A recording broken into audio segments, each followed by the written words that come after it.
Barak was Israel's 10th prime minister, also its defense minister, chief of staff, and its most decorated soldier. He was present at most, if not all, of Israel's critical moments of decision over the last several decades. He is the man to turn to when you want to go beyond the immediate news of the hour and see a larger picture, and we are so glad to have him on Unholy today. Thank you for being on Unholy, Ehud. Thank you for having me. You know, obviously the top of the news of the hour is obviously the deal in Lebanon. You were the prime minister who ordered the withdrawal from southern Lebanon in 1999, and you know the region very well. Since then, Israel has been twice in Lebanon, boots on the ground, 2006, and this year, 2024. I guess my first question is just to ask you, how optimistic are you that the ceasefire will hold, that, you know, this front is one less front to worry about? You know, the agreement is basically quite good, I'd say reasonable under the circumstances. Question whether it will stay. It depends on both sides and on the patrons. And the main edge of original 1701 that shaped the landscape since 2006 is the fact that the United States, France, and the UK are involved in the kind of overseeing team. They can make it work. They are strong enough and confident enough. Now, how will it work? That's not clear, you know. If you listen to the Israeli news, it seems that we are entering into a period of continuous attrition. Few villagers who belong to Hezbollah in the past are entering re-attack. We hear that some mortar shells were brought into certain village re-attack, and so this won't work. It won't serve Israel.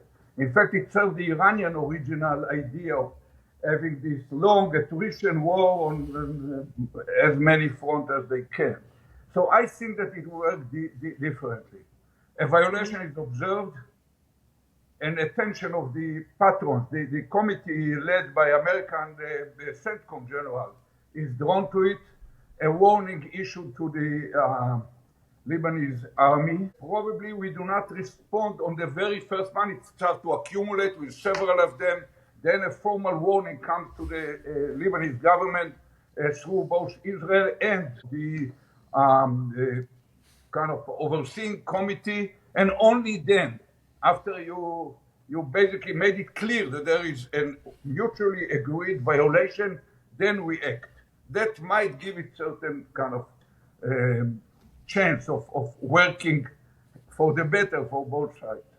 The long-term goal of this war, but I think of other people, would be that the people of the north of Israel can return to their homes and live with peace of mind. And to have true peace of mind, you have to think this isn't just going to hold for a few months or even actually for a few years. You'd want to know that it is dealt with and that we're not going to be back here again.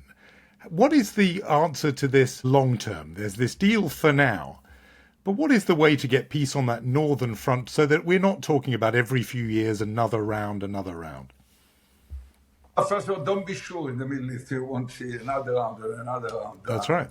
But having said this, in order to secure the people who became refugees within Israel, some 60 or 70,000 of them from the north, you have to reach their trust, to have their trust that you are serious, that we are serious.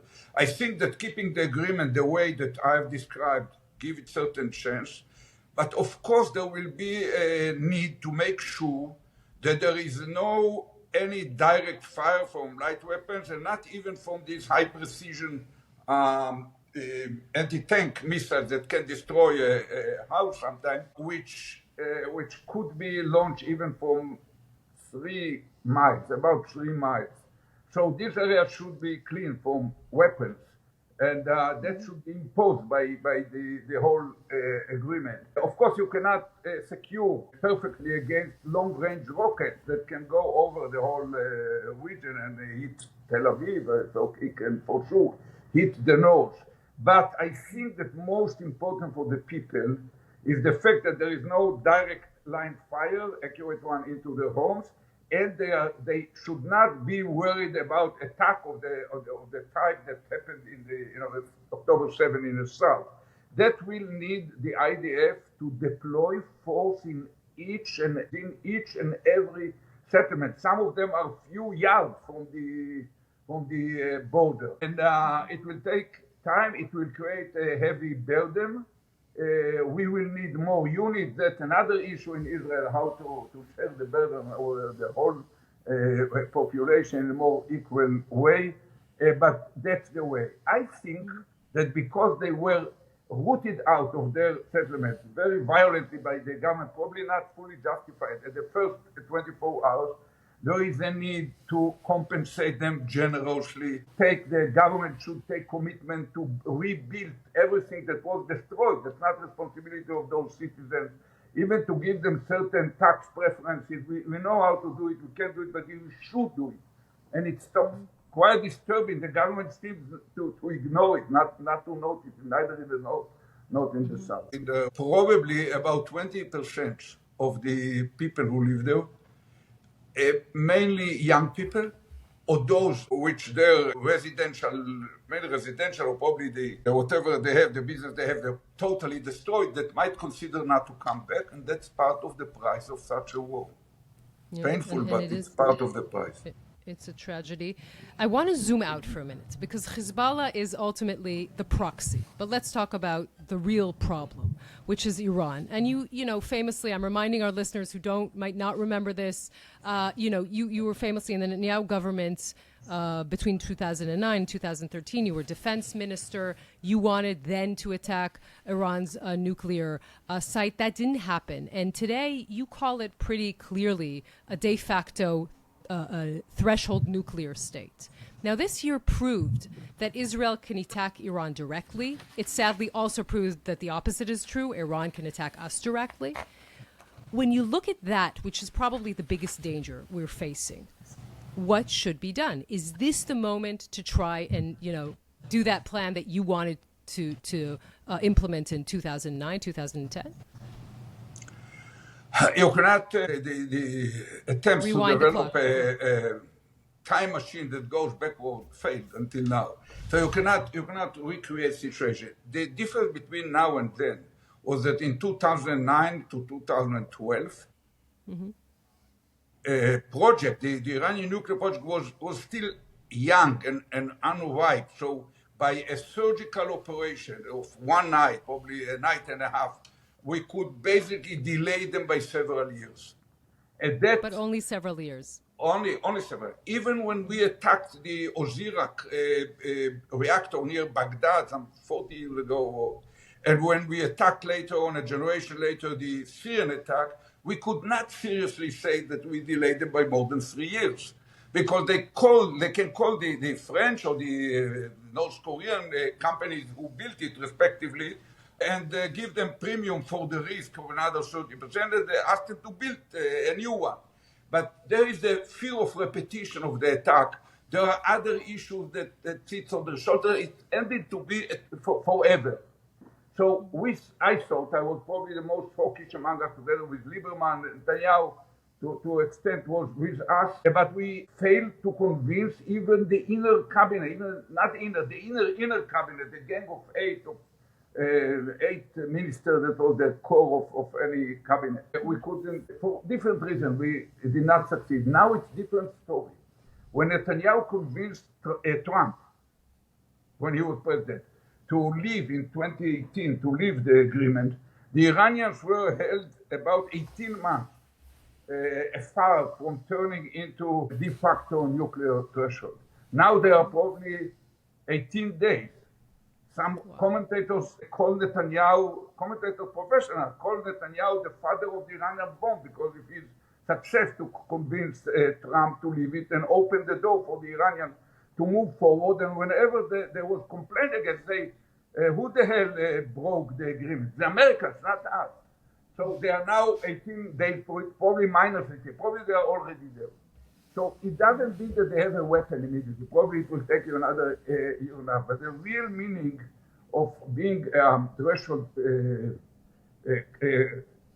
nuclear country is that there is no single surgical attack to be attempted by Israel or even by America which will delay them by, let's say, 3 or 4 years. It's impossible. They have too much sites, too well protected, too much already quite highly enriched uranium, and the step from the 60% to 90+%, which is the weapon grade, is very short, very fast, can be happen. In case of Israel doing it alone, it could even become a justification and legitimization for Iran to break out, because they will argue the Americans listed out their nuclear dog, namely Israel, who did not even sign the NPT, and we have a nuclear plan for peace, and we now have no way but to develop a weapon. So it's not easy to execute, and it's not clear. Of course, we can reach any point with Iran. Even during the recent attack on Iran, Israel attacked certain site called Parchun that some Israelis hint that we caused a major damage. It's basically, an Israeli attack on the nuclear site of Iran is symbolically important. There are certain symbolic elements. We are at the core of their objectives, probably, and we did our part. But strategically, it's almost negligible, because you can show in a satellite photos the damages you caused, but it won't delay them more than 2 months or a few weeks. Even the Fortune site that was attacked, you can see the heat, but it was a site of nuclear activity more than a decade ago.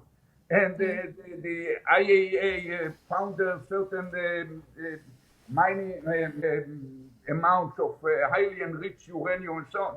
And even if you hit there, it will not block the equipment or whatever is needed in order to build the weapon in several other places already now.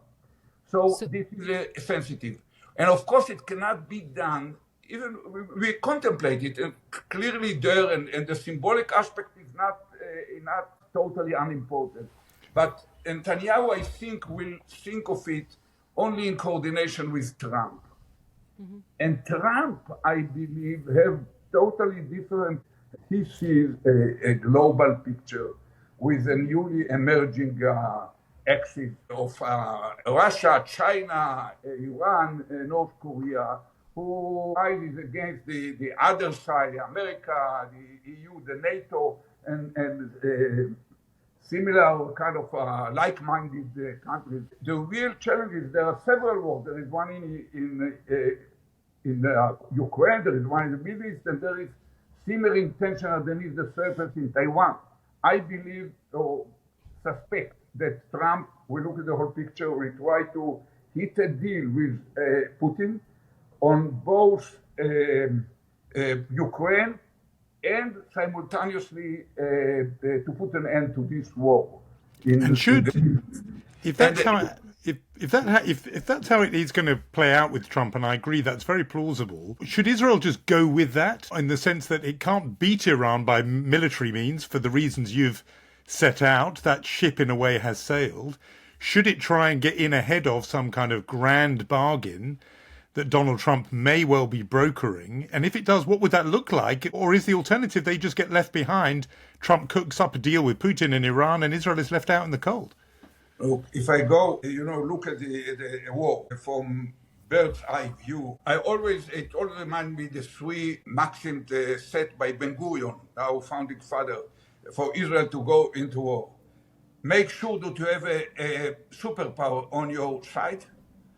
Make sure that the war is aggressive, offensive, very short on the enemy's soil, in order to make sure that it's over when we still have international legitimacy and could release the reservists who will activate the economy once again. How's that going? Number three, very important, before, during, and after the war, always have a firm grip on the moral high ground. Israel is strong, is stronger than any neighbor, but it's not alone in the world. And to ignore realities of the strategic landscape is very dangerous and very costly later on. So Israel cannot afford to act against the will of Trump. It doesn't matter that when something comes, an existential threat is actually immediately over us, we are sovereign, we'll do it even against the will of the rest of the world. But that's not the case. But That's what you're not the saying, case, actually, in spite of what Israelis are hearing, especially every Holocaust day, when they hear that we are on the verge of being exterminated. It's not that simple. If you want, I will explain it, but it's up to you. But I just want to understand, because if what we're saying is essentially that Israel will have to accept the fact that Iran will be a threshold nuclear state or eventually a nuclear state and not have much to do about that? First of all, it might happen. In the last 35 or 40 years, there were 6 attempts of second-grade countries to turn nuclear. 2 were blocked by external pressure. Gaddafi after Lockerbie, South Africa during the change of regime. 2 were blocked by surgical Israeli attacks. Saddam Hussein in 1981. 81, yeah. A generation later, young Assad. And 2 defied the whole world and turned nuclear. It were North Korea and Pakistan. It's clear to me for many years now, from the previous decade, Iran is trying to step in the footsteps of North Korea. But think of this example.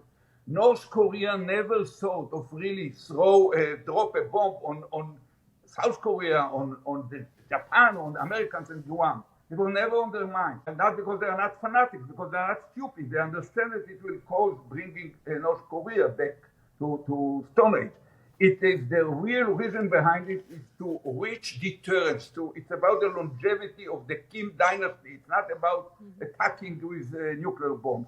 And under this umbrella of having a nuclear capability, they might try to have more room to maneuver in the region around the Tonkin Gulf. Something similar happens with the Ayatollahs.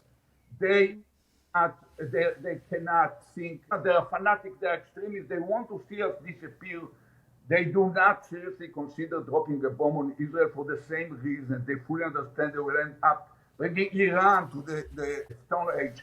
And they're not stupid. It's not about this. It's about reaching a longevity for the Ayatollah's regime. They want to make sure that no one, including the Americans, will not intervene forcefully with military means inside their territory, because it never happened to a nation. So that's not, it's not a simple issue, but we have to take all the alternatives, do whatever we can to stop it. But do not see we are not having to pack all our things and go back to the Eastern Europe or to the Maghreb if a neighbor will become against our will nuclear power in the next decade. Yeah. It's a good thing you said that. But I understand that all the arguments you've made, but it does sound like you are at least coming to terms with the idea that Iran will have a bomb, and you don't think, even though you said we've got to do all we can, just pressing on this, I'm not sure you've said that there is anything Israel can do to stop it. No, but we are dealing with realities, not with wishful thinking. Okay. At night, I dream of waking up with the same Israel we have in Scandinavia, probably. Or we have all the Scandinavia being brought around us. That's it. In reality, you have to judge realities, and you cannot ignore reality. The reason that our predecessors, for more than 50 years now, preparing Israel in ways that the public in Israel doesn't know, but the Iranians, Americans, everyone else know very well, for the case that someone will tell you, it means that even the founding fathers thought very seriously when we develop our allegedly, we never admit having any. If the founding father made it, they made simultaneously the effort to make sure that we will be ready. I don't recommend to be ready. I recommend to do whatever we can to try any crack, any that. Total. In fact, I didn't mention it. The only thing that could be done, because surgical attacks against the nuclear infrastructure cannot delay them for very long. The only option that remains is to topple down the regime by a kind of campaign like Clinton launched against Belgrade, against Serbia in the 90s. But in order to do this, you have to bomb Tehran for 70 repeated days without living it. And that's something that I doubt whether any American president, including Trump, who is unpredictable, will be ready to do, especially now with Tehran is a major supplier of missiles and drones to Russia and a major supplier of oil to China. And they are in a kind of active. I suspect he will prefer to try to strike a deal, not at any price. Probably he will raise the sanctions, try to reach another nuclear agreement. It seems to me more probable than supporting or backing a full-scale Israeli attack on the regime in order to topple it down. And you have to think of it. We are dependent in a way about the judgment of Trump. We can try to influence him, but he's genuinely unpredictable. I still remember, Yonit will tell you that 5 years ago, Netanyahu took a group of journalists on the airplane, flew to Washington, promising them along the way that next week we annex the West Bank by permission of Trump. He came back hugging the century plan of Trump, which is basically a two-state solution. So history has a lot of ironies, as Bibi is cursed by being hit by it once and again because he doesn't understand the dialectic nature of history. Only every action has a reaction before a synthesis emerges, and you have to take all this into account in advance. Definitely Isaac Newton has to be taken into account. You're right about that. But let's talk about the unpredictability of Trump. Some of his appointments are, people who really support Israel. Some of his appointments are isolationists. Some of them are really inexperienced, someone like Pete Hegseth as Secretary of Defense, for example. First of all, how, worried are you that this unpredictability, especially in relation to Israel? The MOU is up. Israel needs to have that support and military aid renewed. And where is this going? And also, do you think that Trump, I'm asking a pretty large question here, do you think that Trump can also say to Netanyahu, you have to end the war in Gaza? Is that one of the things that you think can happen? I want to start with Biden. We have to be extremely thankful to Biden. I cannot remember a personally new all-American president since Ford, except for Trump. And I cannot think of anyone who helped Israel in a moment of crisis. So going to that extent, this kind of seriously with emotional energy, coming to Israel, hugging the families, talking to the public, and suppliers immediately. The airlift started before Bibi regained his balance to run the war. It was great, and we should be thankful to him. Now, I'm glad to say that I'm quite confident that Trump also is shown to be very positive towards Israel. But I don't think that we should take too seriously the nomination. He has an experience from his previous term. He got the conventional wisdom recommendation. Take serious people. He took General Kelly. He took McMaster. He took the chairman of Exxon to be his state body. He took even Bolton, which is a little bit kind of a hyperactive guy, but he took serious people. And what happened now, all of them, one by one, is describing to the people that he doesn't fit to be a president of the United States. So he got a painful lesson. He now nominates only those who are loyal to him. But they are so loyal, and they were selected because they are so loyal, that those who will pass the confirmation process will be loyal. It doesn't mean that he doesn't listen to them, but he can navigate them wherever he needs, especially after getting this kind of really extremely impressive mandate from the American people.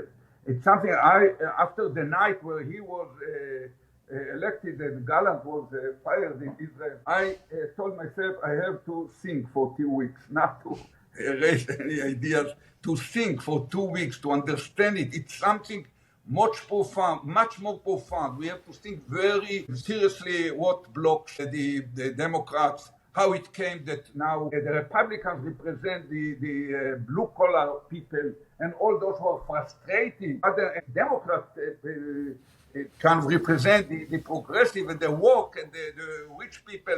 California and New York is represented by the Democrats. So it needs a deep thought, but it gives unprecedented mandate to Trump, And he, for sure, will follow his instincts rather than recommendations of a Huckabee or etc. or whatever. He will listen, but he will follow his instincts.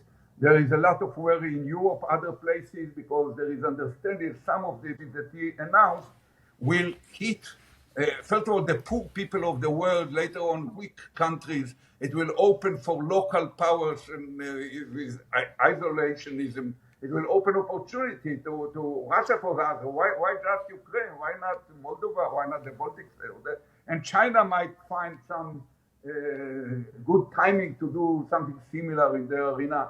And even Iran will get encouragement. So it's very complicated, but he is confident, he's self-confident. He got a kind of tailwind from the American public that he will follow. And America, because of its natural powers, through ocean, Canada and Mexico, and the economy that can be self-sustained, they don't really need it under pressure. They will be the last to feel even the consequences of high tariffs or war trade. America will be the last to suffer. Probably the next president will have to correct some things, but it won't happen. But Yoni mentioned, and I want to sort of bring us back to the war in the south, the war against Hamas in Gaza. Now that Gallant is gone, Trump is there, Netanyahu could feel unrestrained. He could do what he wants there. And I wonder what you think he might do there, whether he might actually go for something, a project which we know people in his coalition want, which is to settle in Gaza, to never leave. That's one option, one scenario rather. And then the other question is almost at the opposite end, which is what should he do? So I'm asking in a way what you think he will do now that he's free and what he should do in order to achieve those aims of destroying Hamas or defeating Hamas and bringing the hostages home. What should he do? You've been in that chair. What should he do? I want to start with the grave mistake that he has done. This war, as I mentioned, the three maxims of Ben-Gurion, Netanyahu behaved as a national leader as if he forgot all these three maxims, as if he trying, which is not the case, of course, as if he trying to prove that there is other paradigm under which a successful war could be run.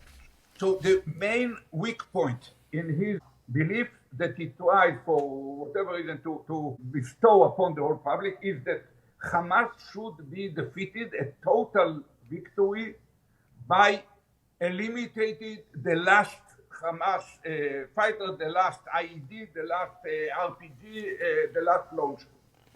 That's nonsense.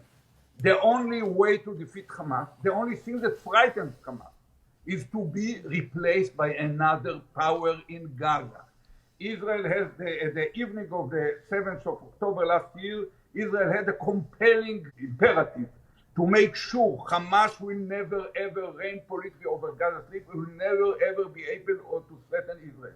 But the way to do it was to make as early as possible a situation when Hamas is removed from power and someone else, another entity will take over. And Biden proposed it from day one or from the third week. Even he was so frustrated, he published an article in Washington Post that was described. Basically said the following: Israel is now here, you strike very heavily, so let us coordinate the following. We will update the other members of the peace agreement or the Abraham Accords, let's say the Egyptian, Emirates, Jordania. And they will establish a inter-Arab force backed by a majority resolution of the Arab League and backed by the United States, who will demand from Israel to stop fighting with no condition and go out of the Gaza. We'll say after 2 months or 6 weeks, which is about the time that was needed in reality to make sure that Hamas does not control anymore and to destroy most of its military capabilities. We will say we are ready to go back to the perimeter, be there, ready to re-enter if something gets wrong, but with one condition, that you will enter with your forces and make sure that Hamas cannot come. They will enter, as Biden proposed, for 9 months or 18 months, and Hamas will not raise the head against them because, unlike Israel, where he can still shooting Israel even 2 years from now or 20 years from now, on the Egyptians they cannot shoot because the Egyptians holding the oxygen pipe to the strip. And they cannot shoot at the Emiratis because they're holding the wallet to pay for the tens of billions for the reconstruction of Gaza. And there is a need to bring an entity. Biden follow the logic of the region. You cannot bring back an entity which is legitimate by the international law, legitimate by the neighbors in the region, legitimate by the international community, and legitimate by the Palestinians. And the only body, entity that answers these demands is the Palestinian Authority. Everyone knows that they are weak, they are short of perfect in many aspects, but they are much better than Hamas, no doubt about it. Biden proposed we will bring a revived Palestinian Authority. You cannot bring 80,000 people to be from Ramallah to be the bureaucracy. You should basically build on the existing bureaucracy. You can make sure that no people who belong to the Hamas military will participate in this bureaucracy and stay with the Palestinian Authority until they become self-confident enough to control it. So that was the idea. That should have been done. We could do it in the end of January. And after the first 2 months of intensive fighting, Israel went muddling through, both in the south and the north, for 8 months until in September. You know, it's now Netanyahu talks as if he initiated at the right timing to go to the. No, it was a technical problem with the pagers that imposed on Israel to start it. So, and we in the last 3 months, we have huge achievements on both sides that restored the deterrence vis-a-vis enemies, restored the respect among neighbors, restored even the self-confidence of the public in its the capacity of its output, and even the self-confidence of the leaders of the defense system. So it was ended up something which is explainable, but to say that was the way to run the war is far from being true. Now, what has to be done now? We have to pray that Trump will demand that the hostages will be brought back home, and then Israel can end its project in Gaza. The only thing that we need, which is now more complicated, that originally the Egyptians and the Emiratis could present themselves as the ones who demand and enforce upon Israel to stop the war and going out. Now it seems more that they are going to save Israel from sinking in the mud, which is less popular among the public. But a way should be found the same way that was found in the south. There is no justification to do it.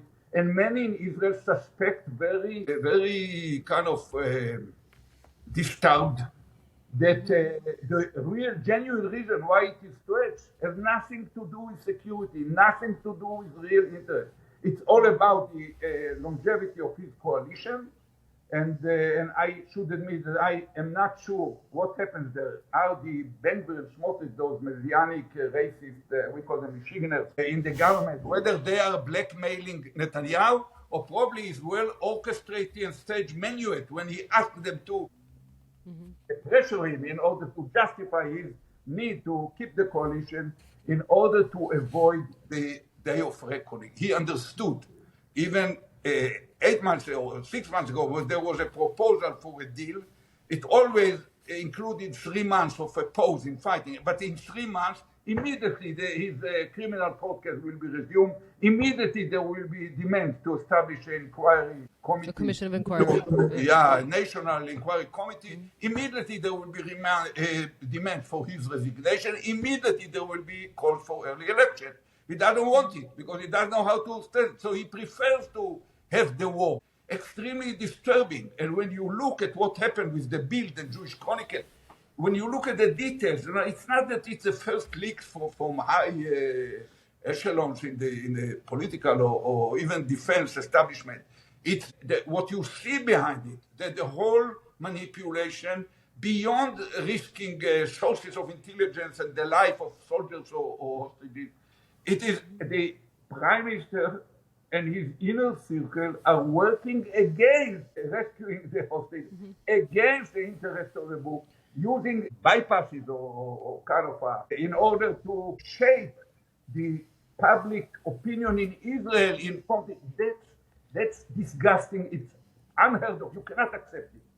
Yeah, I have to ask you, obviously, we talked a lot about, and I think we should say that again, the Ben Gurion, three pillars about being, having a short and aggressive war, having the support of a superpower, and also being morally, sound and just. And this is a week in which we saw the ICC issuing arrest warrants against Netanyahu, against Gallant. Obviously, Israel losing legitimacy over what is happening in Gaza. This is one of the results. I do want to hear what you think about that, about those warrants. And are you, as someone who's traveling the world, as a former Israeli prime minister, are you concerned that this at some point might land in your lap? It's a contemptible decision, very bad one. The essence of what's bad about it, that it draws a moral equivalence between the perpetrators of those barbarian, unprecedented barbarian attack, probably the worst attack on a Western democracy ever in the last 8 years since World War II.